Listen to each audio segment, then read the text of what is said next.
Afternoon, folks. It's Dave Burrows. I am CEO and CIO here at Barometer Capital Management. I want to thank everybody for joining us. It's August the 5th, typically a time when markets are a little quieter, although lots to think about. We're sort of 2/3 of the way through the S&P earnings period. Lots to look at there. We obviously had tariff news last week. We had big moves in the market on Friday. A bounce yesterday while Canadian markets were closed in the U.S. And some subtle changes taking place underneath the surface that we want to talk a little bit about. You know, we always are a little bit cautious coming into August. August, September can be a more difficult time of the year. It's when analysts look at their numbers and say, well, maybe I've been too optimistic. Or from time to time, it goes the other way. Maybe we've been too pessimistic and you start to get a bunch of earnings revisions and that can move markets. So without any sort of further ado, let's jump in and take a 30,000-foot view. We are in the midst of this bull market that's been going on in the U.S. since 2013. That's 12 years, which seems like a long time. But it's in the realm of what happened in the 80s and 90s. It's what happened between 1950 and 1966. Markets can go a long way with interruptions, of course. And this one has been no different. You know, interruption 2015-16, that was a slowdown in Asia that impacted things like commodity prices and industrial companies. You had the 2018 taper tantrum. They were tapering purchases of treasury bonds, and that sucked up some liquidity in the market, leading to a massive sell-off into December that year. You had the COVID sell-off in 2020, which came down in challenges rising 200-week moving average. And of course, you had the global tightening cycle that went on between 2021 and 23. But markets have marched higher all the way through the piece. So here we are, markets up about 318% over that 149 months. Seems like a lot, but you compare it to what happened in the 80s and 90s, it was 1,300% over 217 months.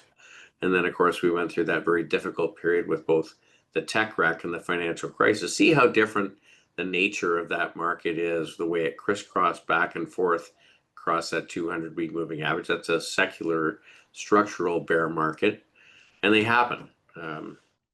They happened between 1966 and 82. It happened between 1929 and 1950. It happened between 1905 and 1921. You know, and they can go on a long time too. So, you know, while we recognize that what's in motion tends to stay in motion, we're always looking for change. Now, the S&P 500 recently, you know, had this sell-off in April and marched back and was able to make new highs. Markets pulled back a little bit over the last 6-7 trading days, heading into earnings. And while we've been going through earnings, we're getting a bunch of information. So when we look at sales and earnings growth, if you come into the quarter and said earnings growth would be up 9% overall, I think people would be pretty happy. So this is what 370 companies reported out of just about 500 in the S&P 500. Sales growth has been about 5.4%. When you compare that to expectations, you know, earnings have come in about 8% better than expectation. So analysts came into the quarter not looking for much, and companies have been pretty resilient in general. Sales surprise up about 2.5% above expectation. So companies have been pretty profitable. Perhaps they've been cutting some costs, but they are remaining very productive. And when we look at estimates upcoming, and these crazy squiggling lines represent, this is what estimates did through the course of the year for second quarter. And as we came into earnings and they started to report, we saw estimates marked higher, and some of those are actuals. This is the estimates for the third quarter. You can see basically flattish since the revisions we saw early in the year. And we said last week we want to watch to see if we start to get revisions higher for the rest of the year. And of course, the S&P, you know, has been marching along through this piece. So this was the revisions for Q1. And of course, same thing happened in Q1 as happened in Q2 right at the end of the quarter. estimates got revised higher. So on the calendar, it's a tougher time of the year. First half of August is one of the weakest 2-week periods. First half of September, also one of the weakest 2-week periods. And the second half of September, of course, is the weakest 2 weeks of the year. So we're always aware of that. When markets come into August with a decent head of steam, typically they performed a little bit better. We're watching under the surface. For instance, we're watching the equally weighted S&P 500 and the fact that it has been unable to make a new high since the high last November. So that looks quite different than the S&P, which is, of course, market cap weighted or weighted to the biggest companies.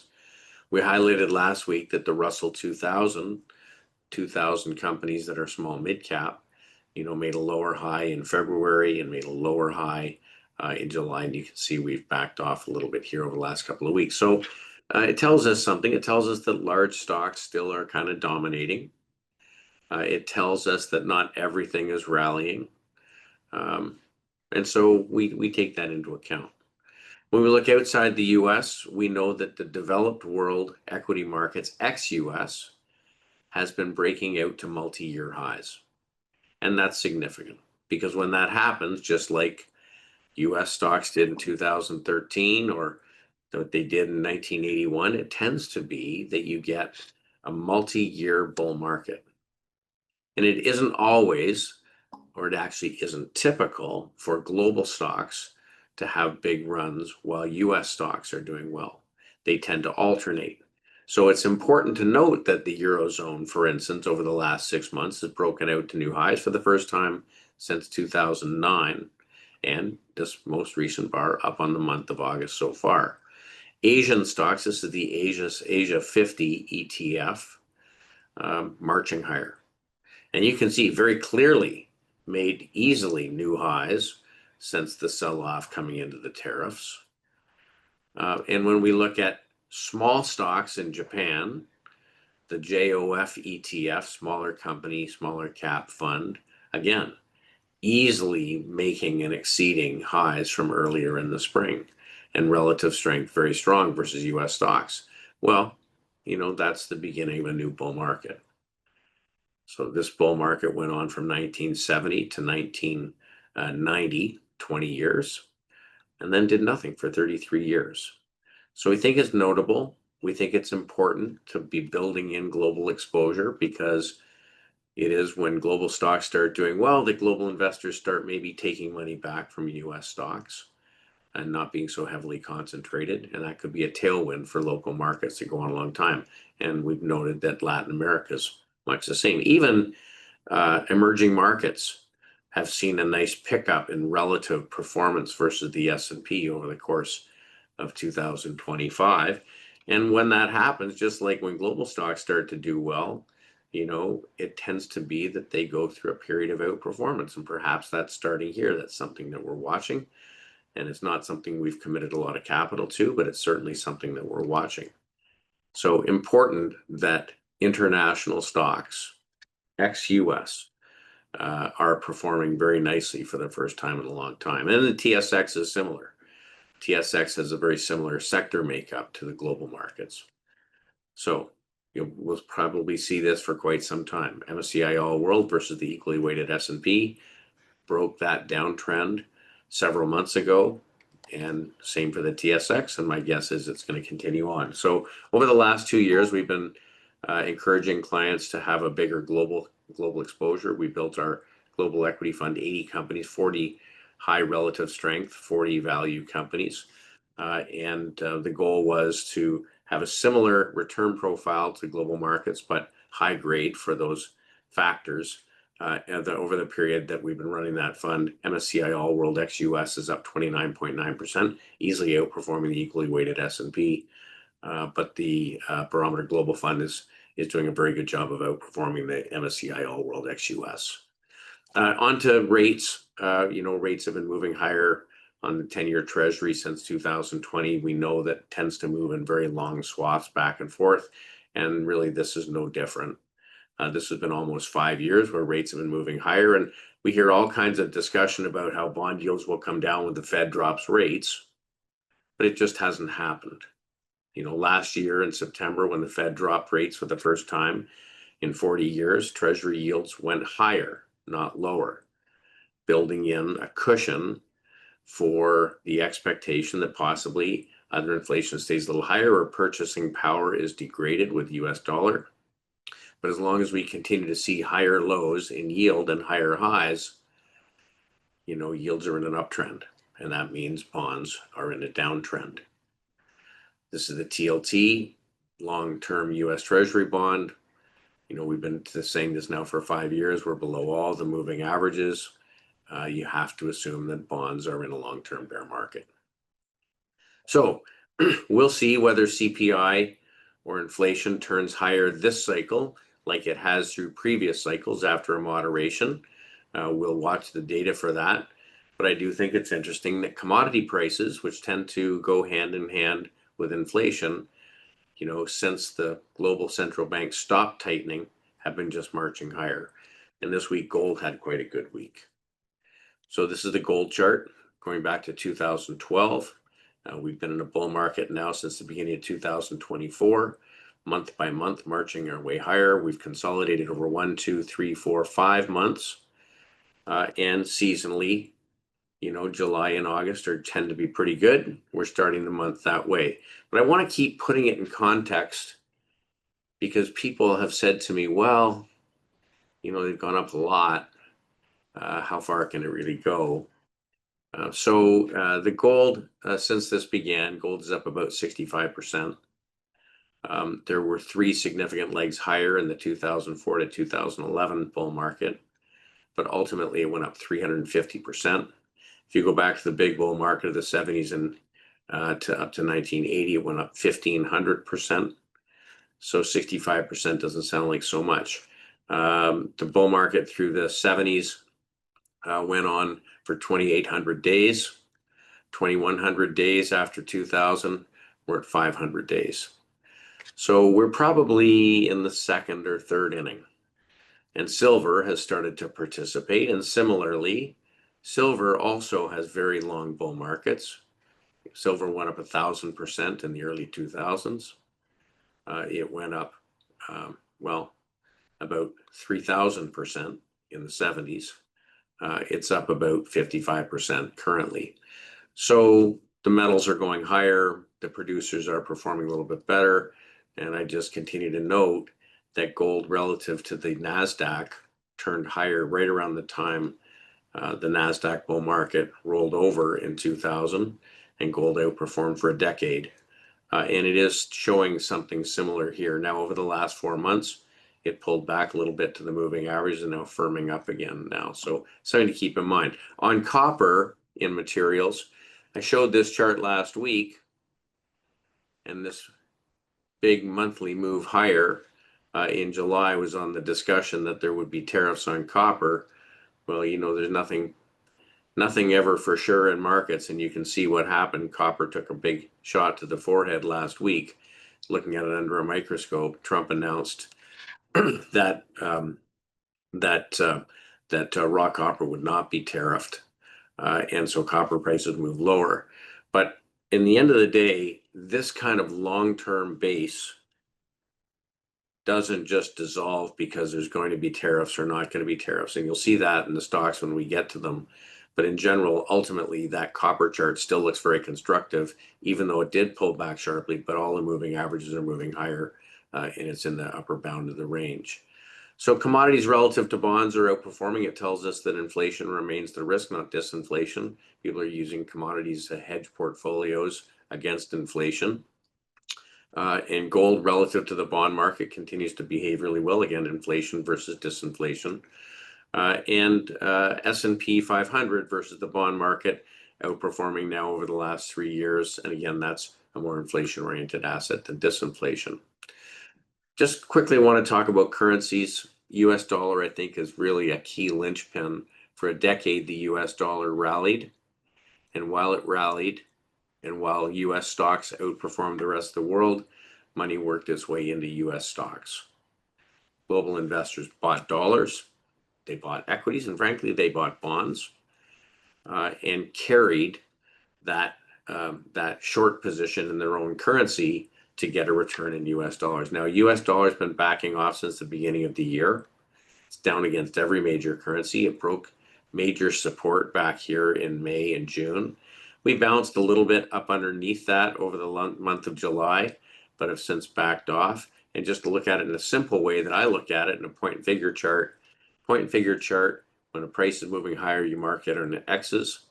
When you're falling, you mark it out in zeros. And it's basically displaying the battle between buyers and sellers.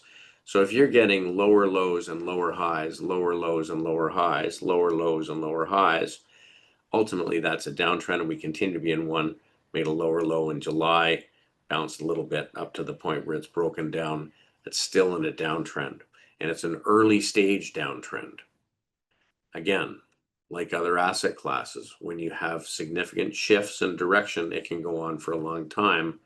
So I would say we're in the very early stages of global currency strength versus US dollar. It's not going to go straight higher, but the picture basically looks the same for euro, for yen, for British pounds, and frankly, for Canadian dollars. So look, our job is to pick our spots. We have to find market leadership, themes that are durable, where there's a structural change taking place, where we have the wind at our back. We're trying to find groups that are not only have fundamental change that would support higher prices, but where we can see that it's actually happening. And then we have to watch for additional change, new leadership emerging, old leadership receding, so we can transition our portfolios effectively. In the absence of leadership, our job is to play some defense. We use our breadth-based models to try and identify neighborhoods within our investable universe that we can focus in, where we know money's getting put to work, because over time the percentage of stocks performing well is expanding.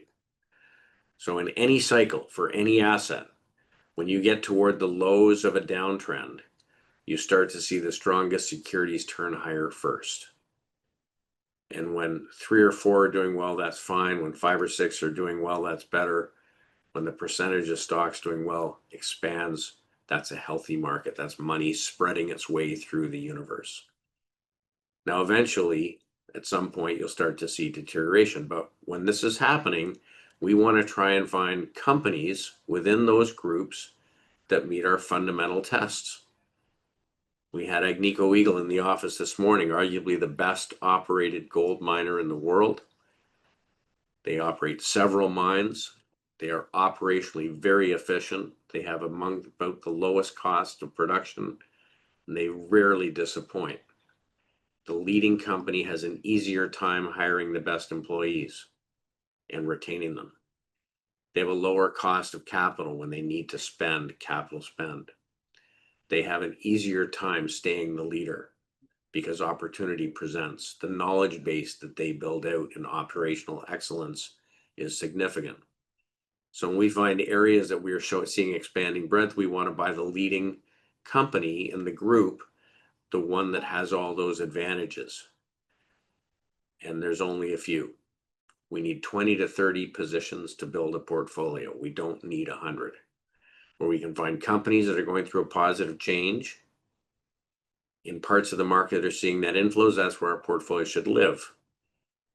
And 90% of the time we talk about that. But as important as it is to find good companies to invest in, the reality is at some point we have to be good sellers. We're going to talk about that a little bit today, because one of the things we watch for, whether it's a sector we're invested in, or a country, or an asset class like stocks or bonds, we want to know breadth is expanding. When breadth starts to contract late in a cycle, often while the leading stocks carry on, you'll see some of the laggards start to lose altitude. But people are watching the leaders. They watch the index, and the index is dominated by those biggest companies.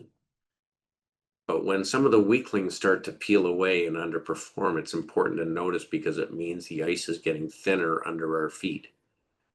Now, when breadth starts to contract, you don't know how long it's going to go on for. It could be 2 weeks. It could be a month. It could be a couple of months, like seasonal weakness, or it could be something more. We have to pay attention. When bread starts to contract for us at the market level or at the sector level, it means a few things. It means we got to raise a little bit of cash. It means we stop putting on new positions in that neighborhood. We tighten up the stops that we use to help us exit positions if they stop working, and we don't put any new money to work. So I raise that because over the last couple of weeks, we have seen some weakness in some of the indicators that we follow under the surface. Really around the world, the percent of companies trading above their 50-day or shorter term moving average has been weakening. The percent of stocks with upward trajectory or upward momentum has been weakening in the US. In the US, the percent of stocks making new highs versus new lows has gotten a little weaker. And the percent of stocks trading above their 150-day moving average is a little lower. The percent of stocks in uptrends, higher highs and higher lows, down by about 7%. So 7% of US stocks have gone from being in uptrends to downtrends on a net basis. Now, interesting, global stocks have continued to hold on, and breadth in Canada has continued to be quite good. Again, that could have to do with the structural makeup of the underlying groups. But equities, commodities have been the strongest areas. Now, coming into a more difficult time of year, you got to consider the condition we were in. Now, I said last week, if you ended the July with a positive S&P trend, historically, that meant through the weakest 2 months of the year, you get kind of flat markets, and maybe that will be the case.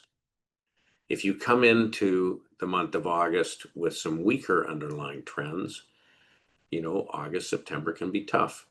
On average, it's been slightly negative over the next couple of months. Well, here's what we're seeing. If I take all the companies in the NYSE and give them a single vote and plot percentage on the left-hand side and time along the bottom, this simple chart shows breadth in the NYSE since 2011. I've got this back to 1955. But what you can see is since from December until April, breadth narrowed, and especially through the sell-off going into the tariffs. And then the percent of stocks in uptrends since the first week of April has been expanding steadily. We've had pretty good markets. But you can see that over the last couple of weeks, this has started to weaken. So it's down about 8% off the highs. If I look at the percent of stocks trading above their 50-day moving average, it's a little weaker. Doesn't mean there aren't some great stocks that are performing really, really well. But at the margin, there's not as many dollars getting put to work. When we look at the percent of stocks trading above their 150-day moving average, moved higher from April, but has been weakening over the last 2 weeks. And if we look at the percent of stocks with positive weekly momentum or upward trajectory, it's actually come down a fair bit since June, started to weaken from 80%. We're now sitting below 30%. So what does that mean? Well, it could mean that we're just going to have a pause. It could mean that it could get worse from here. Of course, it can turn higher at any point. Our job is just to understand the structural backdrop. What does it mean to us? It means we stop putting on new positions. We go back and we are really tough on the existing positions that we have to say, are they behaving the way they should be, given what we think we know? Now, we spent a lot of time talking about global stocks over the last 18 months. Interestingly, breadth for global stocks has not been interrupted. Just about 50% of companies globally are in uptrends. That's been expanding. That's healthy. And when we look at, for instance, Asia, just over 50% of stocks are in uptrends, and we are absolutely right at the high. If I look at the topics, 1,500 companies, a lot of them smaller but more growth oriented. 75% of companies are trading above their 200-day moving average. This is a real change over the last couple of years, and it's important to recognize under the surface there are some changes taking place. Okay, well, let's look at the sector leadership because that can tell us a lot. We've been focused on financials pretty extensively over the last number of months, actually close to 2 years. And, realistically, it's been leadership. If we look at the equally weighted financials on a relative basis versus the S&P, they continue to be very strong. But interesting, cap weighted or the largest financials have been a little weaker over the last 4 months. Well, one of the culprits has been the insurance sector, and within the insurance sector, one of the culprits has been Berkshire Hathaway. Remember, this is a massive company, $625 billion market cap. Warren Buffett is retiring. There's also some views that there may be some large acquisitions in the offing, but just note that the relative price performance versus the S&P has been waning, and that's having an impact. But there's others. There's been some idiosyncratic weakness. Our experience in insurance has been in Fairfax Financial. That's the largest position in the firm, a little smaller than Berkshire at $50 billion in market cap, but relative price strength continues to be very strong. But we're watching closely because the insurance group is having a tougher time. We reduced our insurance exposure by selling Intact Financial, wonderful investment we've had for a long time. But given the sector behavior, just thought might make sense to reduce our exposure. Regional banks also are relatively underperforming. We don't have a lot of exposure there. We do have exposure to the large capital markets banks, which have been leading all year long, and for good reason. Look at the M&A activity so far this year, steadily ramping up, and you can see there's a lot of deals taking place, and arguably fees are going to be pretty strong. Some other idiosyncratic strength, we talked a little bit about Element Fleet Management. We know that the last mile delivering goods to the door is an important theme. Element Fleet Management finances fleets, and in particular, I think you can assume they're financing fleets for Amazon. They're doing selling maintenance programs, and this is obviously going very well. But in general, we continue to like financials. Banco Santander, we talked about global banks over the last little while. Santander being our largest position outside of North America, trading better than 94% of companies in the S&P. And Eurostoxx banks relative to the Eurostoxx index, continues to make new highs. So no problem there. And still very early days. If we look at the long-term chart, there's a chart back to 2014. The last number of months, European banks acting very, very well. Second major theme we've been focused on is industrials. Came down a little bit over the course of the week. Relative strength line looks to be intact. Internally, it's a very diverse group. Aerospace has been leadership now going back for the last 18 months and did well prior. Embraer, one of our large global weights, reported earnings this week. Big boost to their backlog, big boost to their deliveries, performing really well. MDA Space, which is a Canadian company selling digital satellites, reported blowout earnings. We're expecting to report blowout earnings and just reported a large deal with EchoStar to supply about $1 billion worth of satellites for their global network. Stantec in the building space, engineering companies continue to see a lot of work. I saw an interesting chart this week. I should have put it up on construction starts for factories in the US and in Japan. Stantec, of course, does large-scale engineering projects. There's going to be a lot of basic materials capacity build-outs, and Stantec is certainly participating in that. Very nice relative strength. And Finning Equipment, who sell Caterpillar equipment in Canada and the UK and South America, really having a good run. They report today, and so the market is anticipating obviously some better numbers. Axon Enterprise, which we've talked about before, been a good holding of ours. They produce the tasers. They also produce wearable cameras with AI interface that writes reports for police forces. Reported excellent earnings. Obviously, the market really liked it. It was up 16% today. So industrials, continue to chug along, and they certainly continue to chug along in equipment for the power grid. This is the GRID ETF, and it's had really a wonderful run. All of these groups are trading well above the highs from prior to the tariffs. So we always have to assess are sectors behaving the way we would want them to behave, given the fact we've been in a bull market? So there's things we have to watch. I think this is interesting. Transportation stocks, obvious concerns around tariffs and what impact that might have. Relative strength has been weak, an area we're avoiding. In basic materials, gold producers. I showed earlier how the gold price has been consolidating over the last 5 months. Look at the producers here. This candle is this week, breaking out to new highs on a really nice high volume breakout. The leading stocks are reporting numbers that are just knocking the socks off of analysts. Agnico Eagle reported its earnings. Cash flow is expected to come in at $600 million, came in at $1.2 billion. Reporting good cost containment, good growth opportunities. We had the CEO in the office today, and things are definitely looking strong. They've got a tremendous knowledge base that they've built out. They got very strong human resources. And it's very hard to beat, a $3,300 gold price when your cost of production is just over $1,000. It's a very profitable business. So early stage, we still think for Agnico, up about 111% since above the rising 200-week moving average. You can see the previous bull market was much more significant. I think we're relatively early stage.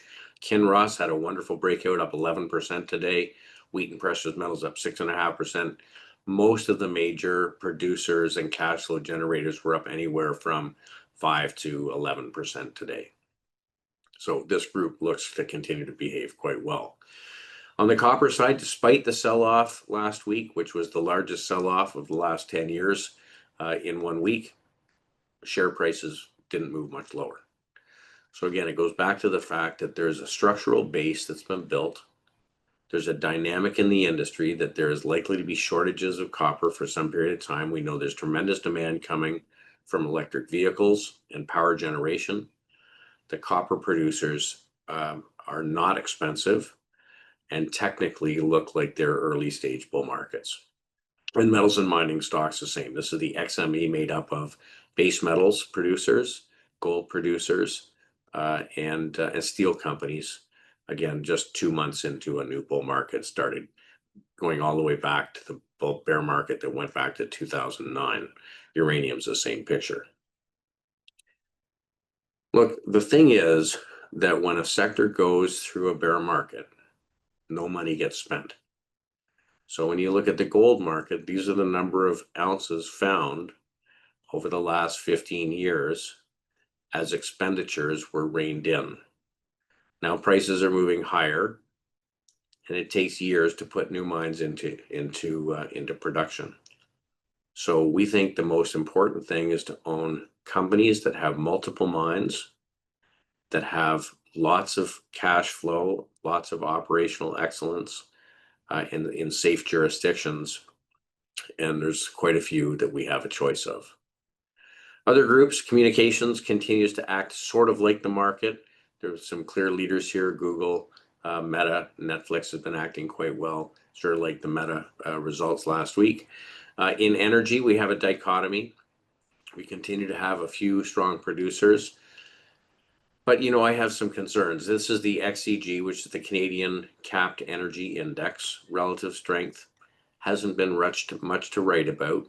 If we look at the U.S. oil and gas exploration and production companies, relative strength's been very weak. In fact, made a relative strength new low today and trading below all the long-term moving averages.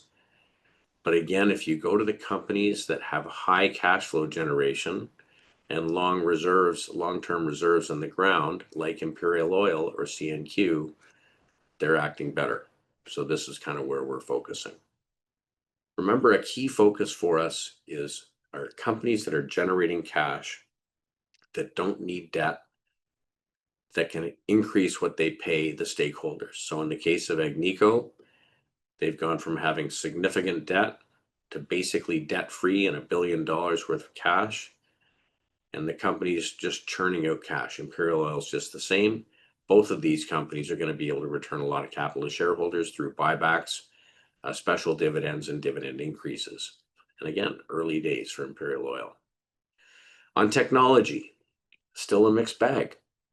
And under the surface, important for us to watch.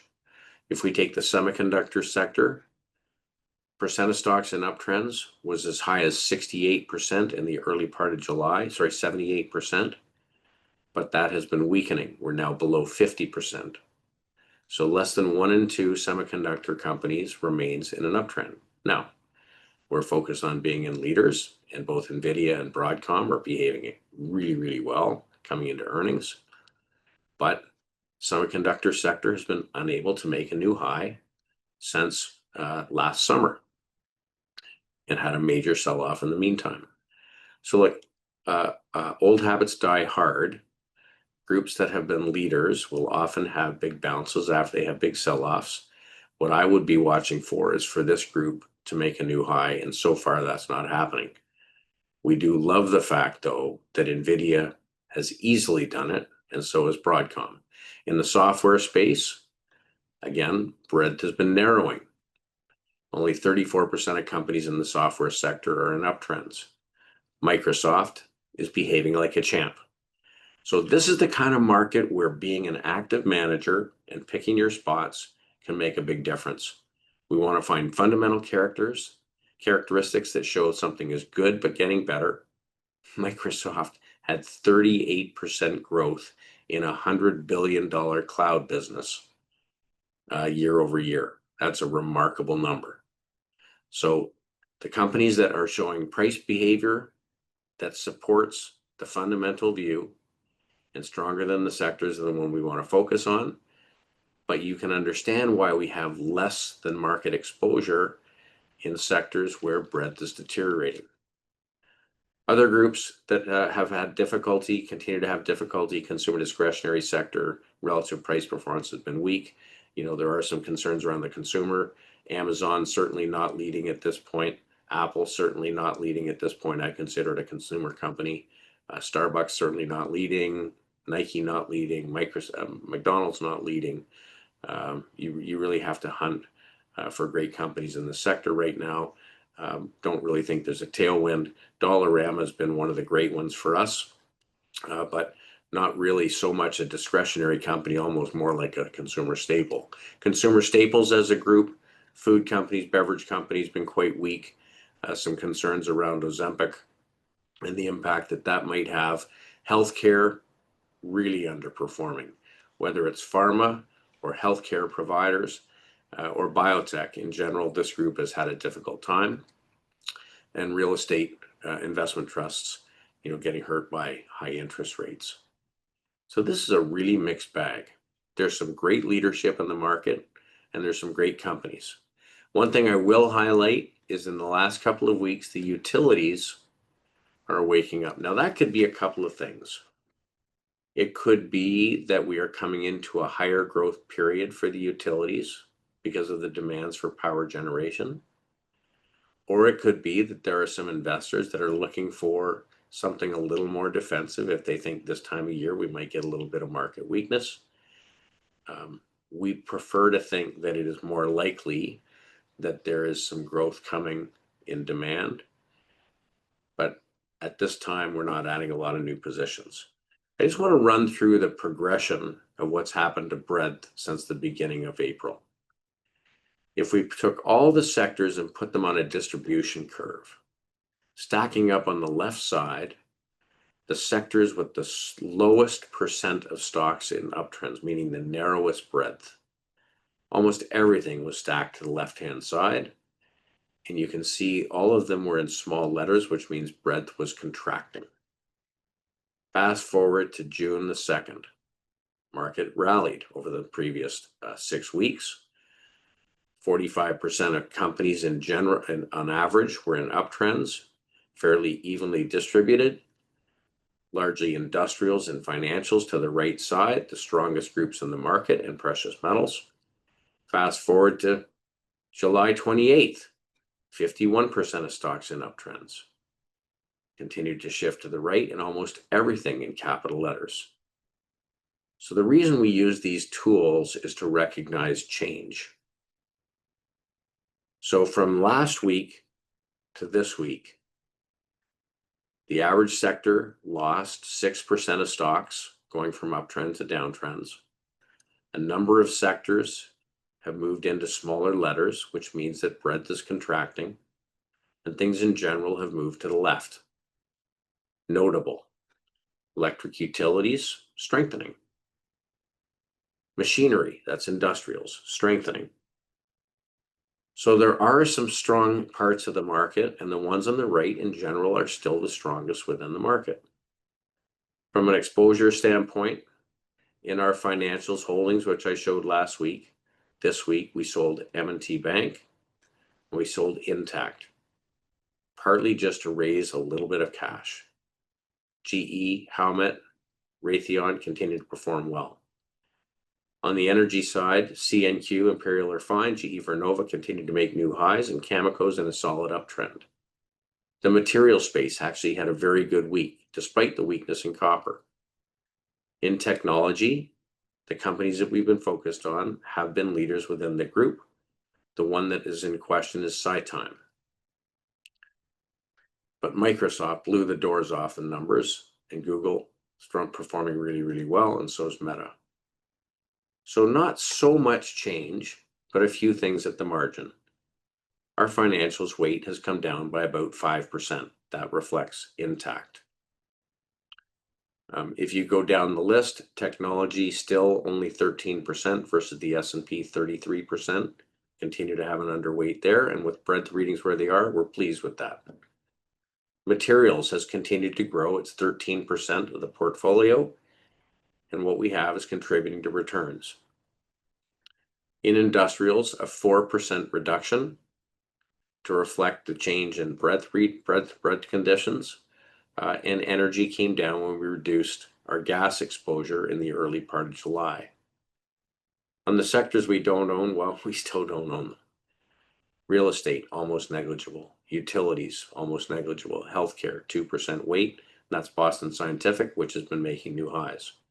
Consumer discretionary, a very low weight. Consumer staples, a low weight. And we now have a 5% cash weight, which my guess is understates it by a little, 1 or 2%. We're probably closer to 6 across the firm. In the income mandate, we're still hitting on dividend growth. The portfolio one-year dividend growth is 12%. We think that sets us up well to protect against inflation. Look, there's a lot of moving parts, and we're always watching for changes in risk conditions. For bond investors, they aren't concerned about credit risk, so companies' balance sheets in general are okay. Volatility is solidly within the range that it tends to be in a more bull market condition. And the market is now expecting more rate cuts rather than less, and starting in the month of September. So that's a positive. Look, we continue to be in a bull market. It doesn't mean we aren't going to have a couple of months here and there where things pull back. If things get more difficult, we get more defensive. But for now, we're really pleased with the portfolio structures. We're really pleased we've avoided 6 or 7 sectors that have generated almost no return. We're really pleased with our larger weight in global stocks, and my guess is we'll continue to ramp our exposure there. So with that, let me see what questions we have. Well, first question's timely. Would you buy MDA Space, and do we own it? And that's from an anonymous attendee. Yes, we do own it. We probably should own more. My guess is we'll continue to add that in portfolios as market conditions allow. But boy, just tremendous numbers coming out of that company. Anonymous attendee, I'm interested in putting silver in my portfolio. Do you have any suggestions? Excuse me. That's better. We have forest fire smoke in Toronto. It's come here from Western Canada, and it's not so easy to breathe. So we own Wheaton Precious Metals. It has a significant silver exposure. It's a very diversified company that gets revenue through financing silver and gold producers and getting a royalty stream on their production. It's not overly aggressive. but it's performing really, really well. The sort of granddaddy of the silver stocks is Pan American Silver, PAAS. I think technically looks pretty good. There are some smaller companies in the sector that you can take a look at, but probably I would have you focus on Wheaton Precious Metals and Pan American Silver. And then Alejandro is asking if the cup and handle in Bitcoin experience this year will be supportive of this level to buy IBIT. So look, we've put some exposure to Bitcoin in portfolios by way of the ETF IBIT. And technically, I think it looks very good if you compare performance relative to the equally weighted S&P, or if you compare it to gold even, it stacks up pretty well. It's along the same theme as gold. It's a non-dollar asset, and it looks as though US dollar is going to be weak. So globally, I think there could be more demand, not less. So I think it's a diversifier. I think both gold and Bitcoin are hedges against inflation. And while I hoped that the US might find some religion and cut spending after the second term began, clearly that didn't follow through because the big beautiful bill will create more deficit spending. So it seems to me that governments have no other choice but to try and inflate given all the debt that they're carrying, and we want to own assets that hedge us against that, so Bitcoin would be a good one. I think that's all the questions we have. Okay, folks, thank you so much for tuning in. It's the 5th of August, and we're working our way through a quieter period. We'll see what markets bring us. Next week, we'll look for any changes. If there's things that we haven't answered or that you'd like us to touch on next week, shoot me a message. Give me a call. I'm happy to have an offline conversation with anybody who's looking for input. And we appreciate you taking your time and spending it with us. So have a great week, and we'll see you next week.